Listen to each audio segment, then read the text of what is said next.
अस्सलाम वालेकुम दोस्तों, आज हम बात करेंगे दो इस्लामी ममालिक ईरान और सऊदी अरेबिया के ताल्लुकात में बहुत ही ज़बरदस्त किस्म की पेशरफ्त हुई है और इससे इस्लामी दुनिया में और आलमी दुनिया में बड़ी ज़बरदस्त जो है वो मस्बत तब्दीलियाँ आएंगी। और इसके मुतल्लिक गुफ्तगू करते हैं। इसके मुतल्लिक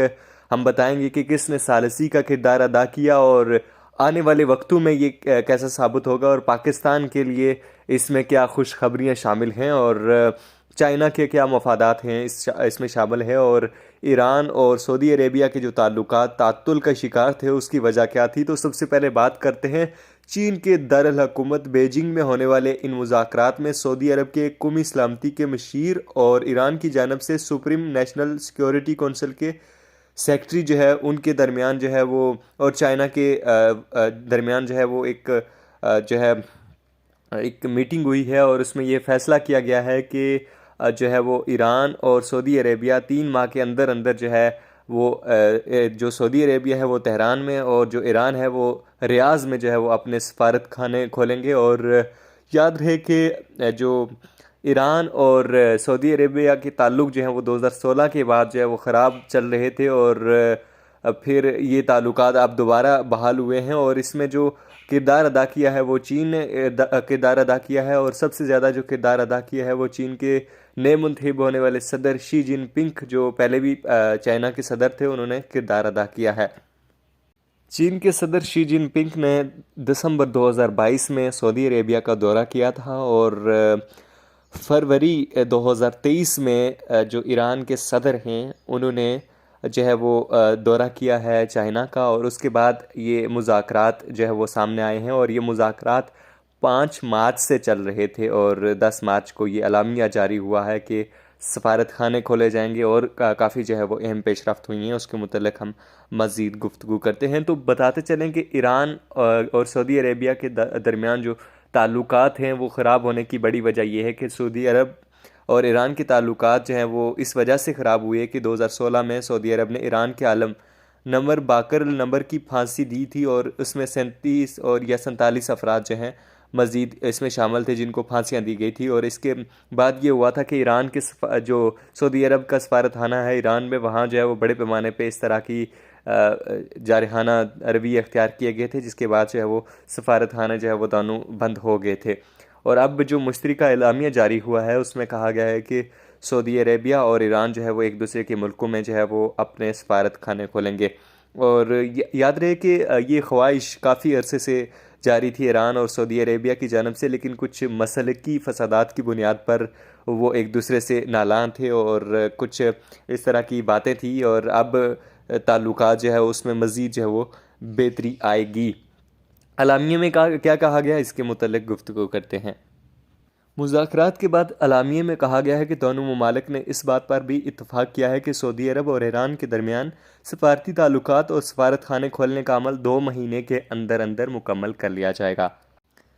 अलामिया के मुताबिक दोनों ममालिक ने सिक्योरिटी, तावन, तजारत, मैशत, टेक्नोलॉजी, साइंस, कल्चर, खेलों और अमूर नौजवानों और साल 2001 और 1998 में होने वाले माहिदों की बहाली पर इत्तफाक किया है।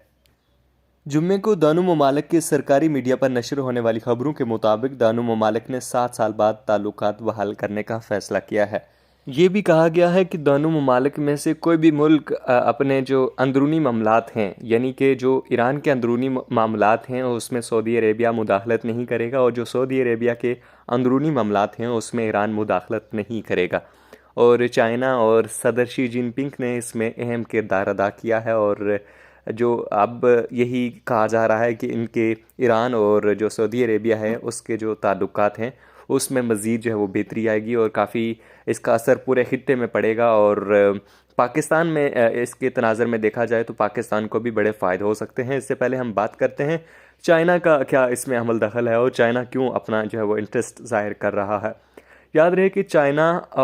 जो सऊदी अरेबिया और ईरान से जो है बड़ी तादाद में जो है वो तेल ख़रीदता है और सालाना जो है उनको अरबों रुपए जो है वो सऊदी अरेबिया और ईरान को देता है। और ईरान और सऊदी अरेबिया जो है मुश्तरका दोस्त हैं चाइना के, जिस तरह पाकिस्तान भी चाइना का मुश्तरका दोस्त है।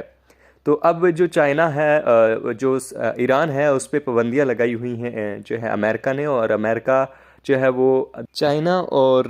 ईरान का मुश्तरका दुश्मन है। लिहाजा चाइना ने जो अच्छी कोशिश की और इससे खित्ते पे अमन बरकरार होगा। और सऊदी अरेबिया को ये फ़ायदा होगा कि सऊदी अरेबिया जो है वो टोटली डिपेंडेंट था सिक्योरिटी के लिहाज से, जो है वो अमेरिका पे वो डिपेंडेंट था सऊदी अरेबिया। दूसरी तरफ जो ईरान को सिक्योरिटी थ्रेट रहते थे सऊदी अरेबिया की जानब से, और इन्होंने आपस में कई इस तरह की फायरिंग और इस तरह के तबादले आए रोज़ होते थे।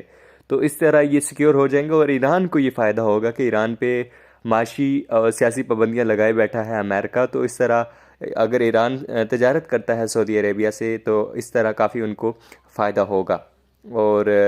इस तरह जो है पाकिस्तान दफ्तर ख़ारजा की जानब से ये बयान सामने आया है कि जो ईरान और सऊदी अरेबिया अपने ताल्लुकात बहाल करने जा रहे हैं, ये खुश आइंद अमल है और इससे खित्ते में जो है खित्ते का अमन जो है वो बरकरार रहेगा। और पाकिस्तान की तनाज़र में बात की जाए तो पाकिस्तान अगर ग्वादर एयरपोर्ट पे अपना काम करता है, इसको खोलता है, तो तजारत की मद में पाकिस्तान सऊदी अरेबिया और ईरान की जो तजारत होगी तो उससे लाखों और अरबों रुपए कमा सकता है। अगर इसको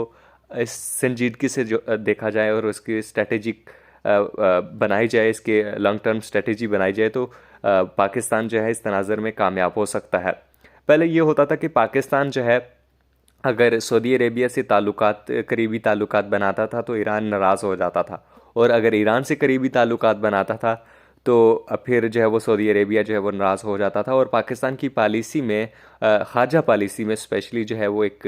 डगमगाहट का शिकार हो जाती थी कि आया ईरान की तरफ जाया जाए या सऊदी अरेबिया की तरफ जाया जाए। और फिर जब ईरान पे पाबंदियाँ हैं अमेरिका की जानब से तो उसमें भी कमी लाने में सऊदी अरेबिया अपना किरदार अदा कर सकता है। और इस तरह ये होगा कि पाकिस्तान जो है वो अपनी ख़ारजा पॉलिसी में भी आज़ादाना तौर पर ईरान और सऊदी अरेबिया से एक मुतवाज़न और बराबरी की सतह पर ताल्लुकात जो हैं वो कायम कर सकेगा। और इस तरह ये होगा कि उनको सिक्योरिटी की मद में जो सऊदी अरेबिया है उसने जो है वो काफ़ी इस्लाहात की हैं इकनॉमिक के लिहाज से, और वो अब दोस्ताना ताल्लुकात चाहता है किसी भी मुल्क से, चाहे वो उसकी मसलकी जो है वो इस तरह तसादुम हो या कोई भी चीज़ हो। वो अब जो है वो एक नई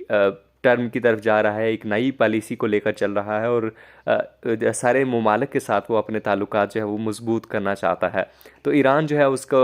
ईरान की जानब से भी एक थ्रेट रहता था सिक्योरिटी का या इस तरह कुछ, तो वो मामलात अगर तय हो जाते हैं तो मैं समझता हूँ कि सऊदी अरेबिया को बड़े पैमाने पर फ़ायदा होगा। और अब देखना यह है कि ये ब्लॉक किस तरह से अब काम करता है। अब सऊदी अरेबिया ईरान जब एक हो जाएंगे तो इस्लामी ममालिक को भी बड़ा फ़ायदा होगा, और उम्मीद यही ज़ाहिर की जा रही है कि अमेरिका जो है इसको ईरान की पाबंदियों पे नज़रसानी कर सकता है और खित्ते में जो है वो अमन बरकरार हो सकता है, और सऊदी अरेबिया और ईरान जो है वो तरक्की कर सकते हैं मिलकर। और इस तरह की स्ट्रेटजी और ममालिक को भी देखनी चाहिए जो नाराज़ ममालिक हैं, और चाइना का जो इसमें अमल दखल है वो बहुत ज़बरदस्त है, बहुत खुश आइंदा अमल है इसमें, और उसने अपना भरपूर किरदार अदा किया। इस तरह बहुत से हमसाया ममालिक जिस तरह पाकिस्तान अफ़गानिस्तान हो गए, पाकिस्तान भारत हो गए, इस तरह और सारे ममालिक जो हैं वो आपस में इस तरह की लड़ाइयाँ कर रहे हैं। अगर कोई सालसी का किरदार अदा करके उनके दरमियान एक तजारती रवाबत, इक़्तिसादी रवाबत जो है वो कायम करता है, तो मैं समझता हूँ कि खित्ते में जो है वो तरक्की मुमकिन हो सकती है। आप इस मुतल्लिक क्या राय रखते हैं कि आया ईरान और जो सऊदी अरेबिया के ताल्लुकात बहाल हुए हैं उसको आप किस नज़र से देखते हैं? अपनी राय का इज़हार ज़रूर कीजिएगा। अपने मेज़बान मोहम्मद हमज़ा खादम को इजाज़त दीजिए। अल्लाह ने के बाद।